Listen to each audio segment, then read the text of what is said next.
Yeah, Bang Bang Royale.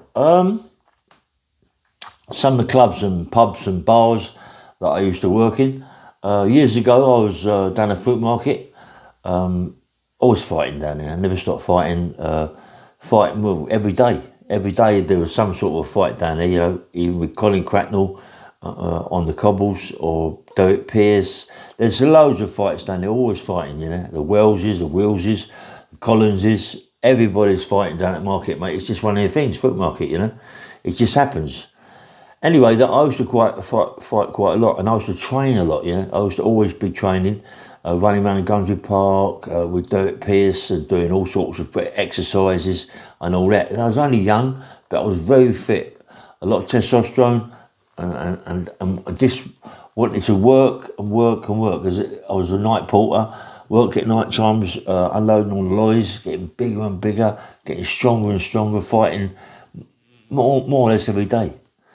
And one day, Derek Pierce came up to me and said, listen, do you want to start working, mate? I said, doing what? He said, on the door. I said, a bit young then, and I only 16. He said, yeah, but you're a lump, you know what I mean? And you don't mind having a fight. Anyway, this is the first time I met this guy, a guy called Harry Holland, yeah? Harry Holland, boxing promoter, trainer, had a few gyms. He had a gym in Chiswick High, just off Chiswick High Street, called the Hogarth, and I used to go down there and train a lot. You know, I don't know, as much as possible, really. And he was in there with a guy called Colin Cracknell. That's how I met. With Colin worked in the market. Harry Holland used to come in the market, but I didn't used to take a lot of notice of him. But anyway, I was just trained down there at golf quite a lot, you know. And me and Harry Holland, boxing promoter, good fighter, Harry in his day. His son is got a gym. His son's son got stabbed in over Richmond Bridge, if people remember. And Harry Holland, everybody sends their condolences to him and his son, and you know it's a shame. But anyway, Harry asked me with Derek, do I want a little job? There's a little bit of trouble now and again, so you know I used to love a fight, you know what I mean? And I'm only a kid, you know, 16, 15, 16, 17. So I think the oldest I could be must be 17, no older than that, yeah? So I'm down Hogarth training all the time, and he keeps asking me about his job. I said, yeah. He said, when do you want to start? I said, look, we'll just do it Saturday if you want. He said, okay. So they picked me up Saturday, I think it was an old Zephyr, or one of them Colin Train Zephyr or Zodiac, the old white one with a black roof. And we went all the way down to a pub called the Mitre. A Mitre pub, I think it was in North London, I'm not quite sure. It's called the Mitre pub. It was on some A40 road or something like that, yeah. And it was a big, massive pub, and it was run by Hells Angels, but they was called Road Rats, yeah.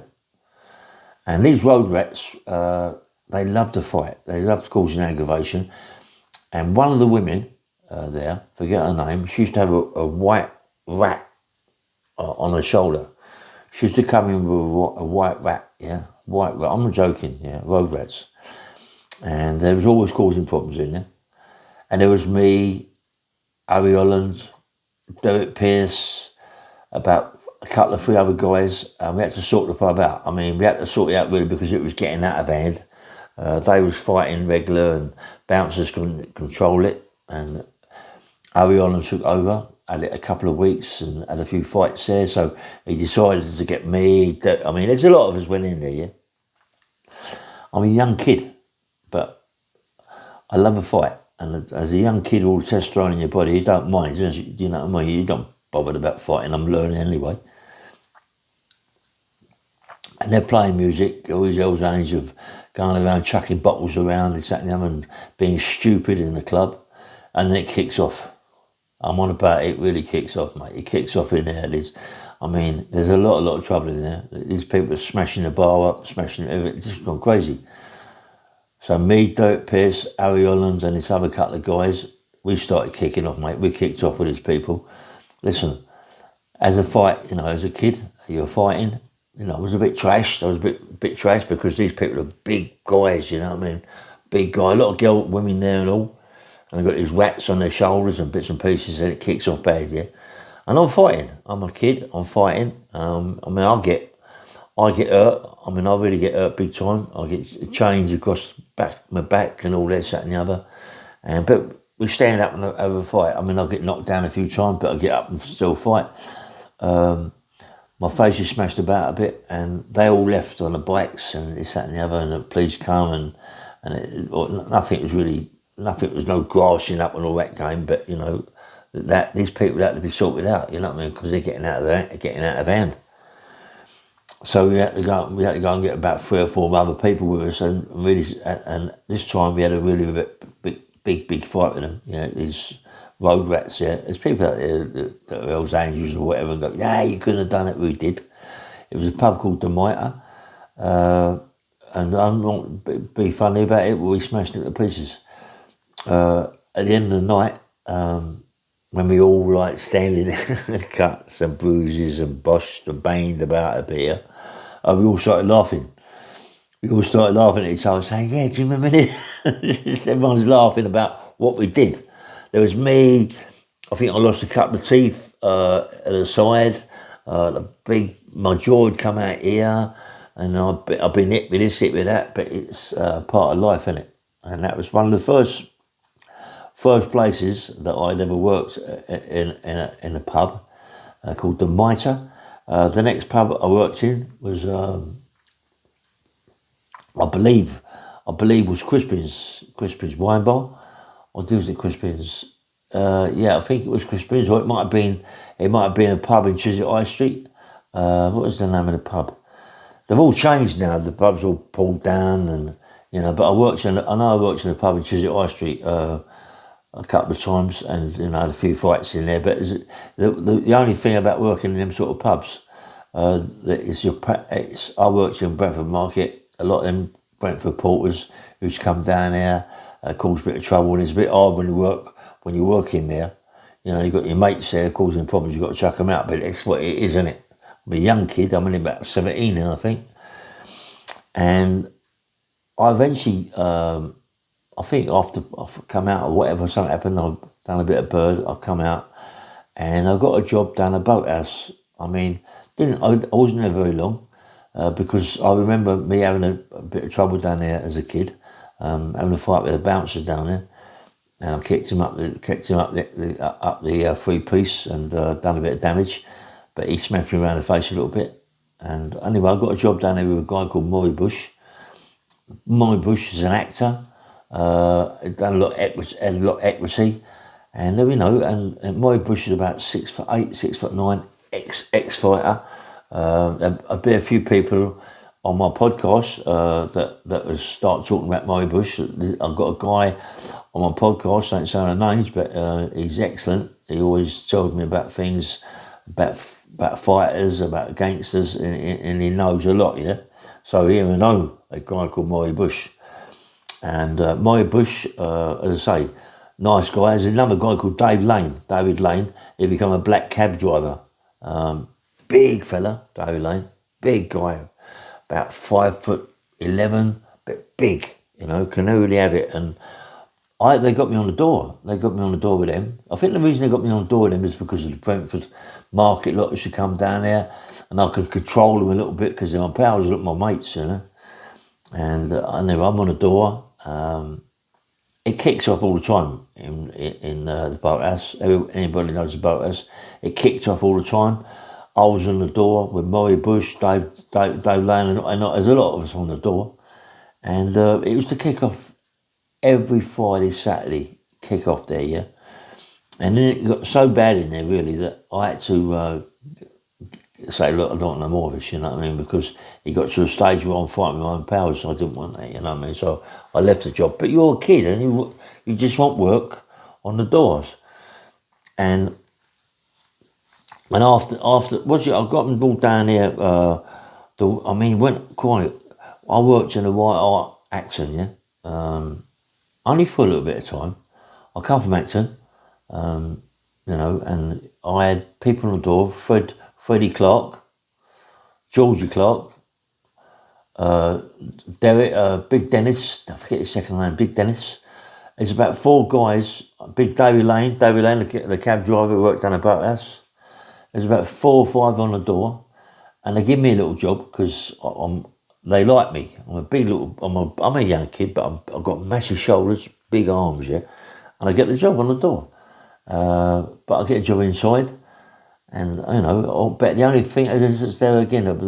Most of my pals are in there, yeah. And when it kicks off, yeah. So that I've got to get involved, but I try to talk to them more and have a fight with them because I don't want them coming around looking for me later on, you know. So it's like everything else. I like to knock on the head the job, but it kicked off in the White Hart Acton one day. I wasn't on the door. I think I'd been on the door and then knocked it on the head, and I was inside. And a guy called Mickey Everton, he kicked off, yeah. And Keith Everton, they kicked off. And I'm talking about it, when it kicked off, you had Tommy Green's a good, well-known face. You had Freddie Green, you had Gary Jakeman. I don't know if Keith Jakeman was there, I'm not quite sure. Philip's too young for that, but I think Keith was there, I think Gary was there, Richard McNeil was there, I was there. There was Toby Ludlow was there, Johnny Harding, George Harding, Charlie Harding. They was all there. I mean, they're all people that can have a fight and will cut you to death. You know what I mean? And nasty people. And it kicks off in there. Yeah? It really kicks off bad. The bouncers get obliged, mate. They get smashed to pieces. The bouncers, even though. Freddie Clark, Georgie Clark, all that lot can have a right fight, yeah. But you can't fight under people that are nuts anyway. Themselves, yeah. So it really kicks off, yeah. So, I mean, I can remember coming out of there, and as you're coming out there, come on, you're coming out there fighting. You're coming out there throwing punches. Throwing punches. There's a lot of people in there that when it kicked off with them. Not with us, all that lot, yeah, but all us lot are right. We all go down there for a fight, but they do, a lot of them, yeah. And it kicks off with these other people who come from another, I think they all come from Perivale, Hounslow way. What was one of them was name? Forget. Anyway, it kicks off big time, and we smash them to pieces with chairs, tables, bottles, glasses, everything. It really kicks off. All the bouncers get involved, and then we all steam into the bouncers, yeah? Everyone steams into the bouncers, and steaming into the bouncers are big people who can really have it. I mean, Freddie Clark, yeah? I mean, he was a good fighter, Freddie Clark, as a professional fighter, Freddie Clark, the guy that does all my bits and pieces. He will find out, Freddie Clark, yeah? I think lots of fighters, his relation is a guy called Manny Clark boxes, Manny Clark's fights. It's like the family, all go through the family. I was right with Manny in the mount. Manny Clark, he fights, same thing. They're all fighters. But this night, Georgie Clark, Freddie Clark, Dennis and all that, and Dave, they come unstuck. Everybody in there went mad. It was a big fight. I can always remember that the bouncers are coming in, team-handed, they're getting bottles, glasses, tables, chairs, they're getting it with everything, you know what I mean? And they got a good hiding, mate. They did get a good hiding. And I remember Derek, I think it was Dennis or Derek, washed out the club, a big scar down his face, massive big scar down his face. He ran out the club. Freddie Clark had a bad limp. He was, and then George all come rushing out, blood pouring from the head, and they wanted it on the pavement, right next door to the police station, you know. And Mickey Everton had a fight with a big Dennis geezer. He put and Mickey Everton kicked him up the 3-piece suite, mate. The geezer went down like a ton of bricks. Mickey Everton picked up one of them big bottles in them days. Used to have bottle can things, yeah, metal, whoosh, across the head, smashed them to pieces, but cut him to pieces. But they didn't give in, mate. They was all battered. All these people were battered, all these bouncers were battered. And a lot of people opening my comics for Freddie Clark, George Clark, and all that little firm, yeah, and Davy Lane and Derek, Dennis. A lot of them could really march on, mate. But that night they got battered, and when it closed down for a couple of weeks, things getting together, and when a lot of people come back, you could see that it was like bad vibes. It was a really bad vibes. And as I say, I got a little job on there to try and control things, but it got worse and worse and worse. And I stopped going down down the White accent. Police were there all the time, and it ruined the club. And I think the Temptations come down there. The Temptations come down at the White accent. And I think so. The Temptations years and years ago. Check it out. And then, what's the other club? Crispin's Wine Bar, mate. Crispin Wine Bar has got good memories for me. I love Crispin's. I used to work in Crispin's and I used to work in the venue, Victoria, but when I worked at Crispin's, I wasn't, at the first one I went now, I wasn't working at the venue. It's only later on that I worked at the venue, yeah. But Crispin's got a good memory. A guy by the name of Ken Edwards, he owned Crispin's wine bar, and he lived in I forget the name of the road. He lived off Ealing Broadway, Castle Bar Hill. And he had a massive house there, yeah, a really, really big house, Castle Bar up the main, massive, big white house. And he got involved with a guy called Khashoggi, the arms dealer, but he got involved with him for importing and exporting women from Thailand to this country. English women over there, they were staying there 6 months, back and forth, earning fortunes. And Khashoggi, what I was told, Khashoggi had him over for a lot of money, millions of pounds, all accounts. Ken Edwards is a nice guy, mate.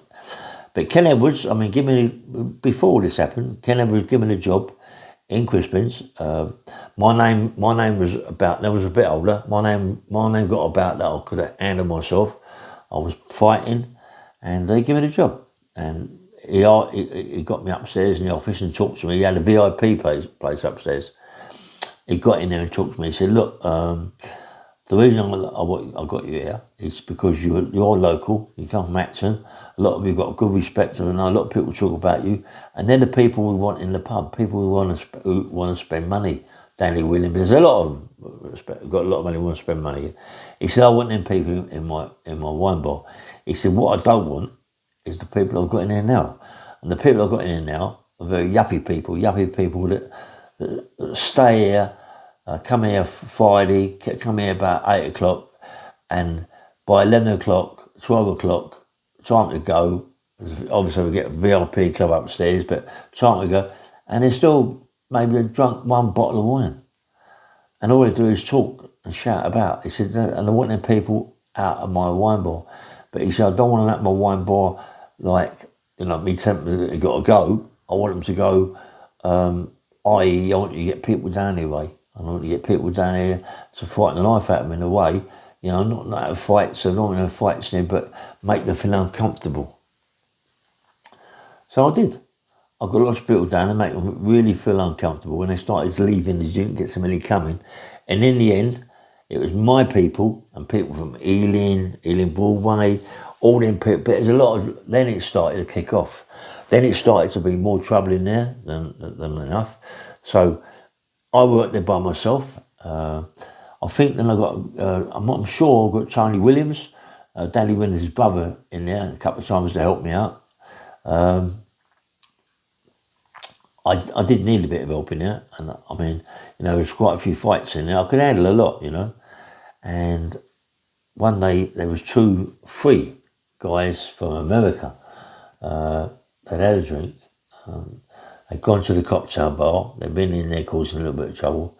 So it was time to go. Bing, bing, bing. Everyone's got to go, and they refused to go. They walked into the main Crispin's bar, and they refused to go. And they stood by the counter, and they didn't want to go, mate, and they wasn't going to go. So I'm say, look, you know, you've got to go this, that and the other, and, you know, otherwise I've got to chuck you out. And one started, you know, chucking us out, this, that and the other. I put my fist up and he goes, bang! This guy could fight, mate. This guy could fight. And he stinged into me. But, you know, I mean, he'd had a drink, he's a little bit drunk, I'm sober, so I've got to come better off. I'm better off than him, you know what I mean? So he's stinging to me, he's giving some clumps, mate.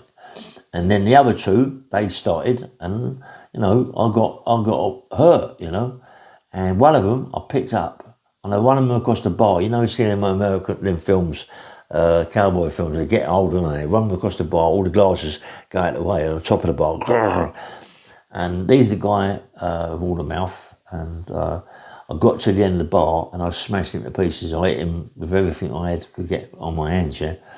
And we dragged him out. Me, cut the guys that worked in the bar, and we chucked him out, mate. You know, but I was lucky really that the guys in the bar that helped me out to get rid of him. I got bashed up a little bit by this American guy, but not bashed up enough to we had to get him out of the place.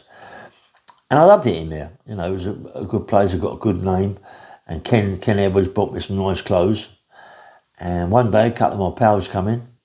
Well, people that I know come in, not pals, but people I know. Four of them come in. And they're causing trouble, mate. They are causing trouble. And the trouble is, it kicked off in the cocktail bar, because what happens in a cocktail bar, they use a lot of ice. So when you go and get your drink, they fill the glass up with ice and they pour it in. It's like, it looks as if it's a high measure, but it's not a high measure. And then they're copping the ump, yeah? They want this, that and the other. And they shout, I can't blame them to a certain extent, but they're shouting about this, that and the other. And and one of them is someone I know. I thought he was a pal of mine, you know, but he wasn't a pal. And he's shouting his mouth about what he's going to do to me, this, that and the other. And it got to the stage now, it's either I leave and lose the job, or I've got to confront this, yeah. So I'll get hold of one of them. I said, listen, I said, you know who I am?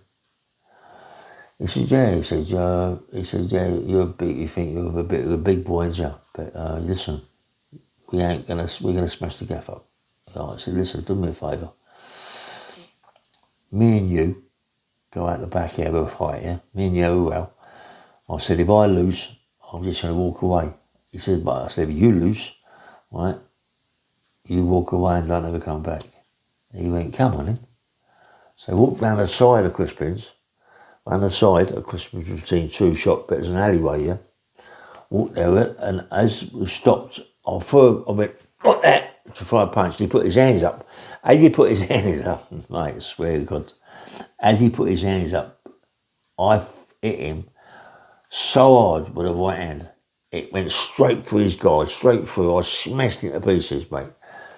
And when he went down on the floor, I knocked his spark out, but I kept picking him up and battering him. I smashed him so bad, mate.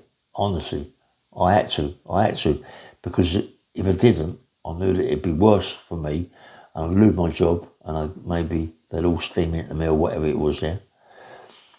So I went back into the bar, back into the cocktail bar where they were always shouting them out about it. So, do yourself a favour, get your gear and piss out of it.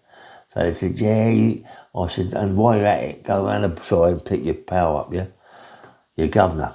Yeah, so just smashing to pieces. Now they're shitting themselves, they don't want to fight, mate. So they go around there, nothing. I must have dragged him out or whatever. I heard nothing for a couple of 3 weeks. Maybe not as long as that 1 week, I can't remember anyway. Now, I've got a job at Lucky's, a place called Lucky's, as well, you know, and, no, sorry, I think Lucky's. I've got a job at Lucky's, or was it, the venue? Anyway, it's one of them places, yeah, the venue or Lucky's. I think it's the venue, actually, because that's my next job, the venue, yeah. So, what I used to do is come out of Lucky's, come out of the Crispin's Wine Bar, walk to Ealing Broadway Station, and get a train to Victoria. Just walk out of Victoria. There it was, Victoria Road, the venue Victoria, like big band club, nightclub, yeah.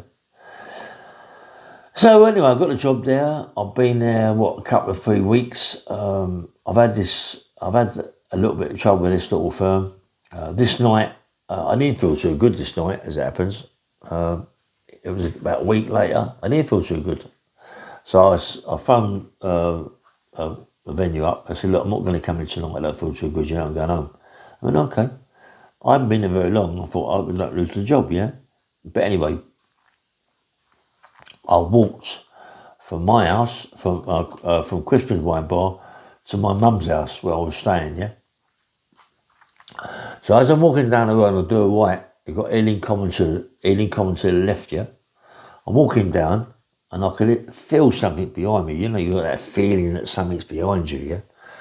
And I looked behind me, and I see this car coming slowly, but I see something hanging out the window, right? And it was a shotgun. You know, it must have been a small. It wasn't a big, heavy pelleted gun, yeah? Bang! As I jumped behind the motor, my right leg, took off, yeah? Like, took off, didn't come out of my body, but it took off, like, boom, it was a shock, it had been hit, yeah? So, they'd hit me, yeah? So now, my adrenaline now is pumped even more, because now I'm thinking, well, I'm dead here, if I don't get up and run, I'm dead, yeah? So I got up and run, but they're here, the common's to the left, I'm here by the houses, right? So now I've got to run, but what I do, I run across the road by their car, yeah? I run across the road, but they're behind me, yeah? And so they're revving up, chasing me, but as I run across to the common, I go down this slope in the Ealing Common, down like a hill, and it goes along and it goes up, yeah? So they had to come down with the car, but they couldn't do it. They couldn't have done it because the car would have been smashed to pieces. So I was better off. So I run up across, and I run on the North Circular and done the left. By the time they got all round and done what they got to do, I was gone. I was disappeared. They couldn't ever find me, mate. I was riding in guard, everything. Yeah, they couldn't have got me, but I was in a bad way. My leg had been smashed. My leg had been shot. Now, all my adrenaline is still in me, but there's a lot pumping out of my body, yeah, and I can feel this pain in my leg, and I know that I'm in trouble. So when I went to my mum's, I got to wake my mum up, yeah. So I called my mum, come down and help me out, please. So she comes down, and my trousers, my jeans was all being swayed like this would have shot me, and there was pellets everywhere. There was pellets all in my leg. There was a couple of holes in my leg. And my mum said, look, you got to go to hospital to get this sorted. I said, I can't go, mum. I can't go to hospital. Mate, look at the state of my leg. I can't go to hospital. We're going to call the police. Everything. I can't have that, yeah. So my mum pulled pellets out and this, that and the other. Put some thing on my leg, like gauze on my leg, bandaged my leg up, yeah. And I went to bed, woke up in the morning, the bed's soaked with blood. I'm in a bad way, yeah. So that I've got to go to hospital. I don't lose my leg. I go to hospital, and I just, when I got there, I said, look, last night I was coming home from somewhere, and I said, just out of the blue, some people went by and shot me in the leg. Why didn't you come last night? This is like, this could be, you could have died because there's, this could set in, that could set in, pellets could shoot up there, and anyway. They give me all sorts of injections and bandaged my leg up, stitched my holes. I've got holes in my leg, yeah. Stitched my holes up and all this, that and the other. Wanted me to stay, but I didn't want to stay. I wouldn't stay, no way. But then I walked home. Got a cab home and walked up my road, yeah. And then Crispin's, I didn't work at Crispin's for a couple of weeks until I was sort of back together again. But them guys never come back, And I know who they were. I ain't going to say who they was, but funny thing is, I never really seen them again. When I went to Albany, Isle of Wight, who was in there, the one that shot me, and we become good pals. We become real good pals, and that's what life's all about, isn't it?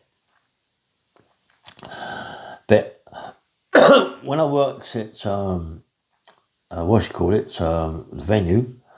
The venue was a very good job for me. The venue, I mean, so I've had some good nights at the venue. I've had some mad nights at the venue. I mean, the venue's got massive stories. You know, big stories.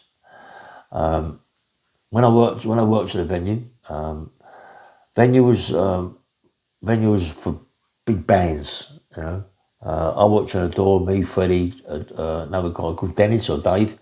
There's about four of us. Half guy, there's about 4 or 5 of us there.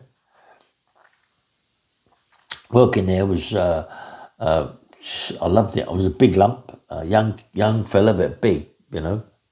And I used to wear T-shirts with a venue across there and all that, and you know. And lots of times in the venue, I've had lots of trouble on the door, not on the stage door, yeah. And one of the times I remember that I think it was Bad Manners, Buster Blood Vessel, a big fat guy with a bald head, and that lot. They come down there. They was there one night, I think it was. One night, big venues down there one night, and I was on a stage door, watching a stage door, so they couldn't get down at the back. A few of my mates in the front of the stage, like, didn't want people to jump up the stage. And then when he got a lot of people in there, and all skinheads, yeah, all skinheads going mad about it, yeah, all dancing about it. But what we didn't know is that Buster Blood Vessel, the big fat geezer, that when he was playing a certain record, someone from the audience, a roadieces, would jump up on the stage, and in the corner was a chair, but we didn't know that it was a bolsterwood chair, you know. So they arranged it so a certain rep would come, and he would jump up on the stage, and he would hit Buster Blood Vessel over the head with this bolsterwood chair. And we didn't know that was part of the gig as such, yeah.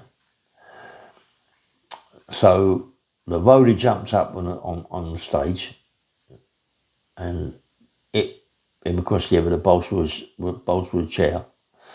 Fred, one of the guys that run the security, jumps up and had a right fight. Then we all kicked off. We shut the door, the stage door, and went round the back onto the stage. Yeah, right.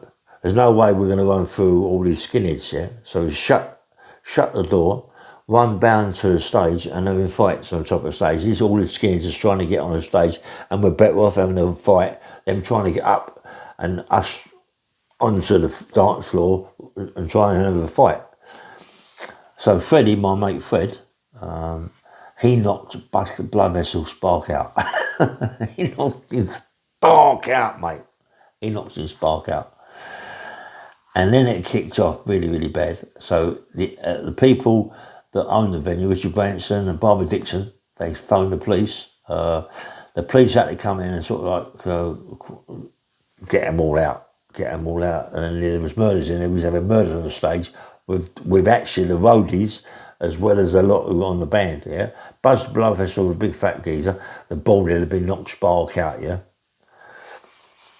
So it's kicked off really bad. Anyway, we all survived. But when they all went, on the floor of the venue was all sorts of stuff, like weapons. But a lot of the weapons on the floor were bits of wood, broomstick handles, yeah, broomsticks cut down, and knitting needles. You know, knitting needles have been, a hole being drilled or whatever, the knitting needles goes in, they put some stuff in it, and it was like proper knitting needle blades, yeah. You got one of them in you, mate, you was in trouble, but that's what was on the floor. So I should imagine a lot of people got stabbed up in there as well, yeah. But there must have been at least 20 or 30 of them on the floor. So he was lucky to survive, yeah.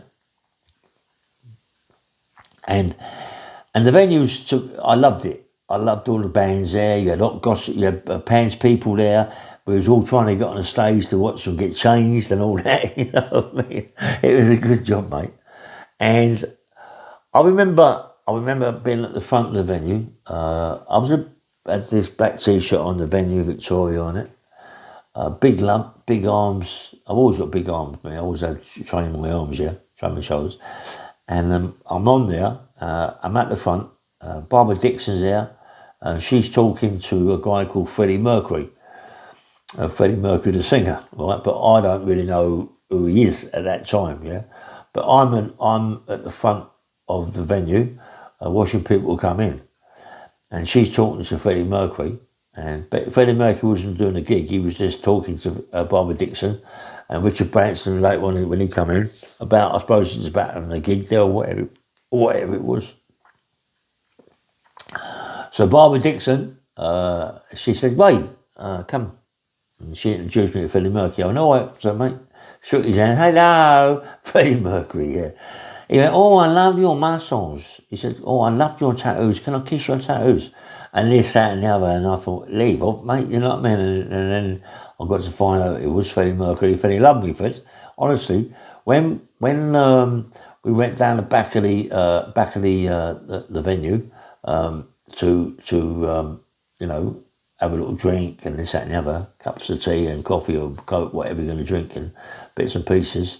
And the venue's all finished, and all down the back, everybody's out, and it's all clearing up, and not looking around, finding things on the floor.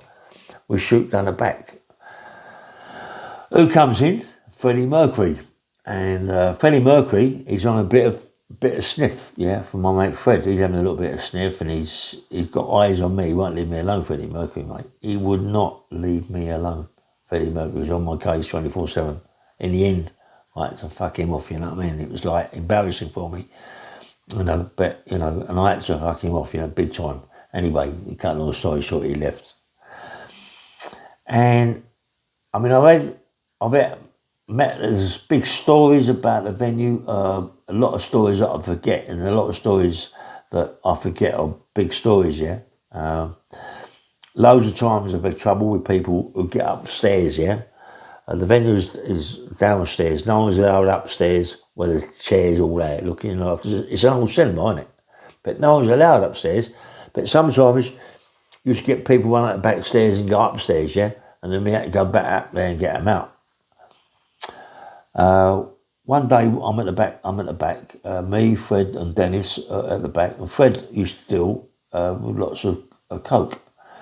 He used to sell tickets, and he had a lot of money in it, mate, because you can imagine the venue's packed with people. They're all taking this, and coke was not about as such, but it was, and then it was the business, yeah. So Fred used to sell tickets. I think there was about 40 quid, 30, I'm not quite sure, 56, I'm not quite sure, I can't really remember what price they were. But his stuff was good, yeah. And one day I was down there, and we was all sitting in the office downstairs, and a guy called Marvin Gaye come in, yeah, with about two of his minders, two bouncers, yeah. And Marvin come in, and I think he took, I don't know, 2-3 ounces of gear. I understand that, I'm not quite sure if his people that he was with were on it, but there's a lot of people that in another room, yeah. They went into another room, so Fred had served him gear in ounces, yeah. But really, Fred didn't want to serve him in ounces because he's losing business, yeah. He'd rather, you know, but anyway, he goes away. We're all sitting in there, and all of a sudden, I don't know, a couple of hours later, we can't go until they all go, yeah. He comes in, Marvin Gaye, with one of his bodyguards, guy. He comes in and he wants X amount of Fred, more gear. Fred's go, you can't have it, you know what I mean? He says, because my business, you can't have it, mate. It's as easy as that. So Marvin Gaye's getting really heavy. My mate's gone, no, you can't have it, you can't have it. And one of these bouncers, right, pulls out an handgun at Fred. He's kicked off, yeah? He's kicked off, pulled out an handgun. Fucking handgun. What are you on a point an handgun for? Do you know what I mean? Because he's fucked Marvin Gaye, pushed Marvin Gaye out, pushed him out. His mind has pulled out an handgun. So all of a sudden, Fed's gone, hold up. I'm going, whoa. I walked out, just, out of the blue. Out of the blue, this is, mate. I walked out, wham, I hit this. It's a bit, listen, it is what it is, yeah. I hit this bodyguard on the chin. Right? I knocked him to the floor, pulled his gun out, give the gun to Fred. I said, do yourself a favour, fuck off out of it, right? Get out of here. Got on the phone, shut the door, got on the phone to at the door, I forget who was at the door now, told them to get rid of this Marvin Gaye and his bodyguard, what they'd done, this, that and the other. They were shouting out, do we call the police? We're going, no, you can't call the police, can't get the police involved here. Marvin Gaye shouting his mouth about, the bodyguards shouting they're going to kill us, they're going to come back, this, that and the other. And they just go. Marvin Gaye goes, but mate, to see someone like that, so famous, get on the gear like he did, I can't believe it, mate. And it was one of them things, yeah? It was crazy. And the venue was a proper nice place. I worked in it for quite a long time. There's loads of stories about it, but, and the groups and bits and pieces who was there, oops outside, yeah, and all that crap, and going across the floor and all this, I loved it. I really loved the place. And I got the sack. But I got the sack in a bad way, yeah. I think Richard Branson was out of order what he'd done, yeah. Someone was mucking about on the lighting desk, and there was flashing lights about and bits and pieces. And it was, I didn't know, but it was one of Richard Branson's people, yuppie, got a bit carried away, thought he could do what he liked, and he ain't going to do what he likes, as easy as that. We're looking after it, and he ain't going to do it. I didn't know he was one of Richard Branson's people. So this guy's on the lighting desk, I'm going up, all that crap. He's like getting really leery at me, throwing silly, go away, throwing silly fucking punches, like little slaps at me. And I thought, that's enough. And I bang, hit him on the chin, knocked him spark out, right. We dragged him out to the foyer. We left him in the foyer. Barbara Dixon went mad. Richard Branson came up to me, went crazy, called the police, and got me nicked. Mate. They come and got me, took me down to the police station. The nearest police, I forget what it was, Victoria, I don't know where it was, but they took me to the police station, charged me with assault. Yeah, mate. And kept me there all that night. In the morning, let me out to appear at so-and-so court. And yeah, I got the sack. And because I wasn't getting no money, I was living then, I think in Lewisham, I'm not quite sure, with my Christine.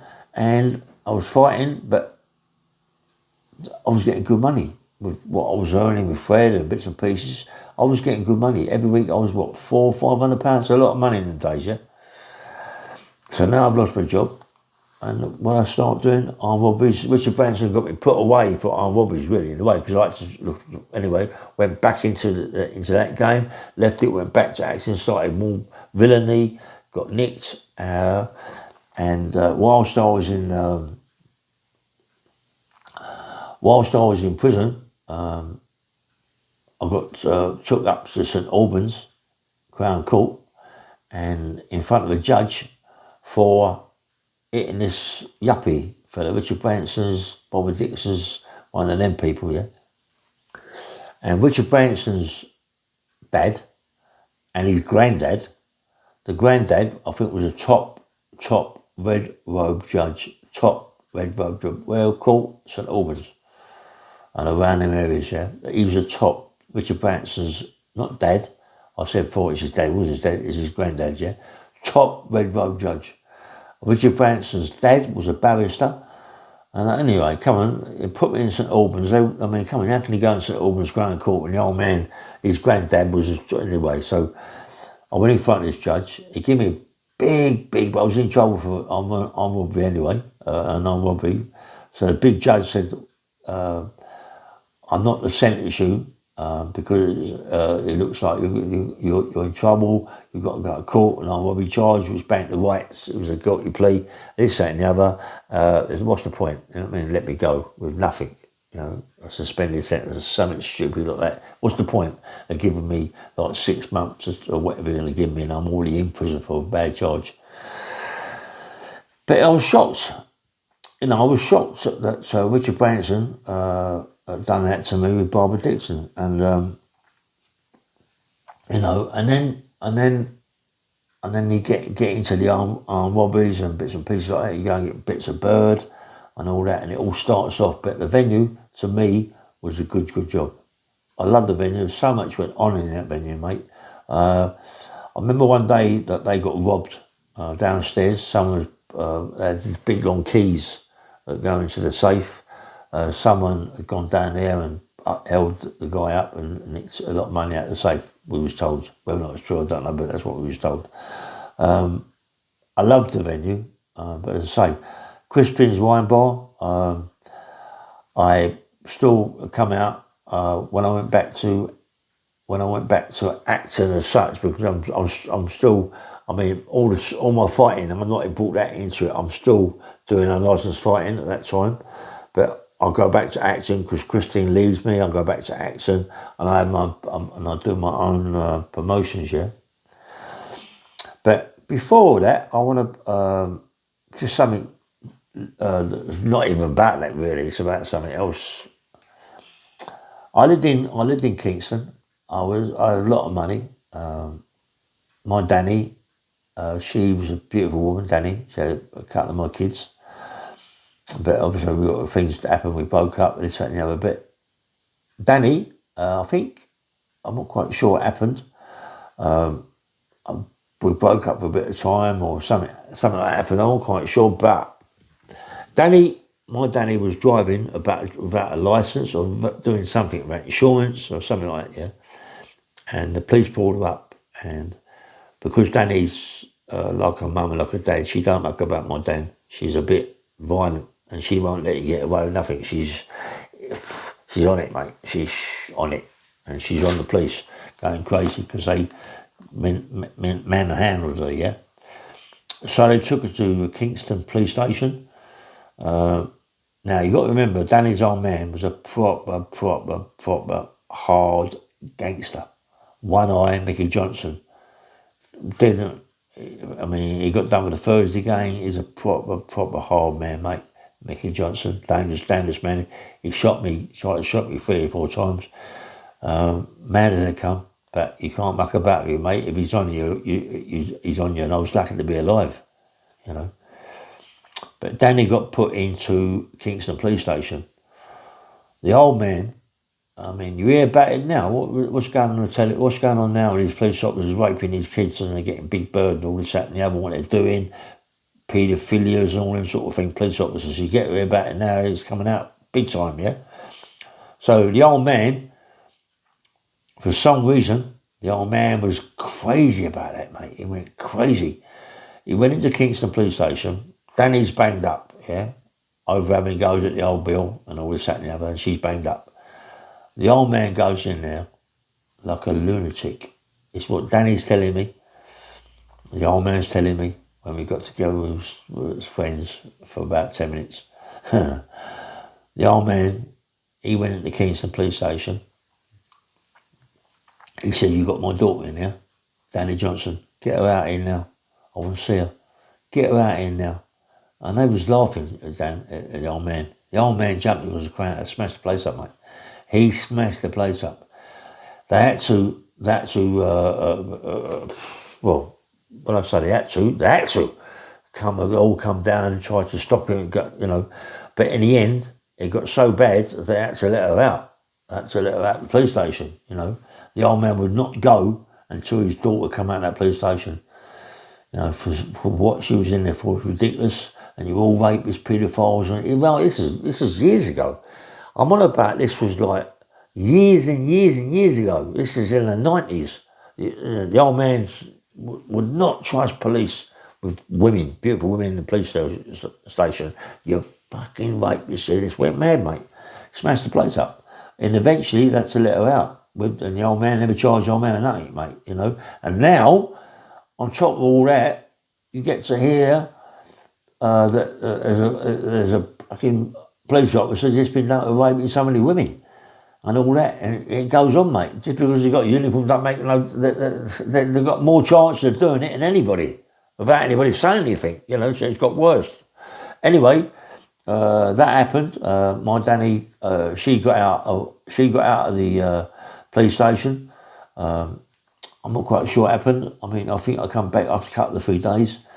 I don't know, might have gone away somewhere, might be doing some business somewhere, working somewhere, I can't really remember, but I remember that. And now I hear about this, I can understand how the old man was, and the old man would not muck about. Mickey Johnson, won the Thursday game.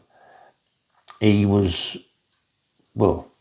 just proper gangster, you know. And the old woman Dina, she was a proper gangster. And my Danny, she was a gangster's mole without a shadow of doubt, you know. But I lost that. I lost Danny. I lost my kids, you know, and all that. Anyway, I was a fool. It's my fault. That everything happened was always my fault, and it is my fault, yeah. But anyway, after that, me and Danny's dad never meet eye to eye. We was always fighting 24/7. Danny pissed off with me big time over something, and she went round to mum and dad's house. And I was on a coke really bad, and I was on steroids really bad, so I was absolute nutcase. And I used to wear suits, loads of suits all the time. Love suits, and if I wore anything, I had Lacoste track suits and all that, but I was always wearing suits. And I used to walk because he wasn't far from my house. I used to walk round to where Danny was with her mum and dad, go mad. My Danny's there, I'd go crazy. My Danny had a BMW convertible besides other cars, but she used to always drive the BMW convertible. The old man had a big 7 Series BMW. Me, going mad like a lunatic. I used to go around there. Why? And smash Danny's car. It's my car. I bought it. I've got to pay for all this now. I'd go there with a screwdriver, put a screwdriver straight through the convertible, rip it open, put my fist. Listen, you try smashing the front of a BMW, right? Put my fist straight through the thing, smashed the windscreen, done the side screens. Got a screwdriver, punching all the tyres. Went to the old man's 7 Series BM, done the same for that, down the windscreen, side screens, punching all the tyres. They know it can only be me. It's only me. Don't worry about that. I'm now, believe it or not, I'm on a death threat. I know that I'm on a death threat. I know the old man is going to kill me. I mean, it goes without saying. And the old man's, there's a big story about me and the old man and bits and pieces, but, you know, things happen. I mean, I remember, there's other stories, I'll tell you another day. I remember me and the old man was having real bad fights. My Danny was there, and me and the old man are shouting down the phone. He said, well, come out and see me then, son. Come out and see me. Big time Charlie Potatoes. Come and see me. And always smashed the guy up fucking so many times. Come and see me. And being that I was on coke and the steroids, testosterone to the eyeballs, going to go around there. Walking down the road, it's dusk, it's summertime, it's really dusk, really warm. All I've got on now is a pair of jeans and a t-shirt, but Lacoste, not jeans, Lacoste tracksuit bottoms, Lacoste t-shirt and Lacoste hat. Walking down the road, past his house. As I look through the house, he's with a couple of Scottish guys, forget their name, you know. But these Scottish guys are gangsters, villains, forget their names. 2 brothers, car fronts in Brixton, and they're in there, and with the old man. And the old man, I looked at him, I went, come here, wank, and all that. He's shouting at me, stay there, like that. I'm going, wank, you stay there. Right, so I thought, well, I am, and I ain't going to stay there because you're going to come out and stab me to death or something. So I'm walking down the road, but I'm in the middle of the road, yeah? All of a sudden, the old man shouting, I'm about, what, I don't know, yards, 30, 40, down the road to the end. And the old man's running down the road, walking fast as he can. And it's dusk, it's boiling hot, dust, not boiling, but hot, yeah? And the old man comes out with an overcoat on, but down to his knees. It's dusk, it's hot. Why would he want a coat on like that? You know what I mean? Walking towards me, and all of a sudden, out of nowhere, mate, he pulls his gun. Bang! Fucking hell, mate. And now he's shooting at me, you know what I mean? I swear, the old man had one eye, yeah? I swear if he had two eyes, I'd have been dead. Because that bullet went by me like that, right? One went grazed past my face, not grazed it, but it could have been that far away, and it could have been that far away. And then one hit me in the shoulder, yeah? So it went up, hit my shoulder, it went, and it knocked me, I mean, the power of it knocked me over. And I got up, I mean, my shoulder was like in this cut and blood pushing out of it. And I got up and walked, run towards my car. The old man's walking around the corner towards me, but running, walking quick. But as he's going around the corner, there's a Range Rover there. And this guy just come out with an Indian shop with an Indian takeaway in a bag. He's walking, Mickey's seen him, and he's put a gun to the geezer and put him on the floor. The geezer's screaming. Oh, I'm just going to get some food. I'm there and I'm across the road. I can do all this shit. The old man's got in. I'm walking to my car now and I'm beating something out of the boot.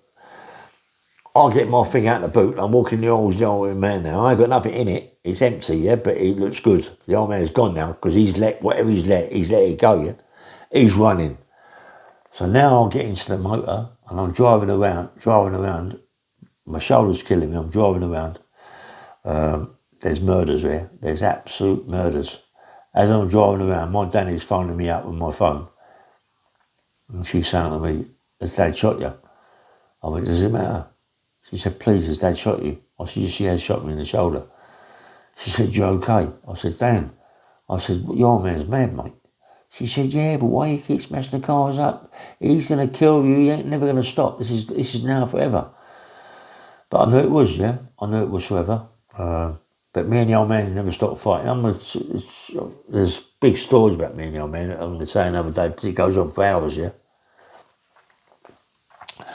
But me and the old man never just did not hit it off, you know. I was with his daughter.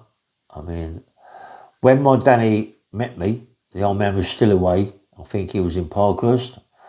I mean, there's a big thing the Thursday game. The guy that knows, does a lot of my podcast, talks to me in my podcast, he will know about my old man, Mickey Johnson, the Thursday game, one of the Thursday games, go down up north and all that and rob all the security things on the Thursday, yeah? But he would know, that little firm. And me and the old man never stopped fighting. Never, ever stopped fighting. And, you know, there's big stories about me and the old man, but as I say, I want to tell them later on, and it'll be another story, a big story about other things that I've done, yeah? But someone told me a little story the other day, which made me laugh, yeah? Which was funny. And when you think it's funny, it is funny. Because I didn't give monkeys. It was one of the things where you don't care about anything, you know, you just do silly things. You are, you're a big lump, your name's Ray Hill, you don't care. You don't care. I'm 20 stone, don't give a monkeys, fight anybody, fuck it. And I'm walking through Kingston and I see this van open. And in the back of the van was hanging out the vacuum, was a big carpet, massive big carpet. And I thought, oh, I'll have that. It was a rug, not a carpet, a rug. And it was beautiful. I thought that'd go nice in my place. So I dragged it out, put it on my shoulder. And I'm walking, it's crazy. And I'm walking down Kensington by the clubs, by all the clubs in Kingston. I'm walking with this carpet on my shoulder, but it's dragging behind me, so it's so big. And someone told me the other day, he said, I'm with some people now that remember seeing you walking down past the clubs with a big carpet on your shoulder. And people shouting, my carpet! I don't care. Mad. It's mad, man, the things you do. But there's big stories about Kingston. I've got some big stories. I've been stabbed a few times in Kingston. I've been shot at a few times in Kingston. But anyway, be another day. This is Bang Bang Radio. Please press the like button and subscribe. And good morning. Take care. Nice one.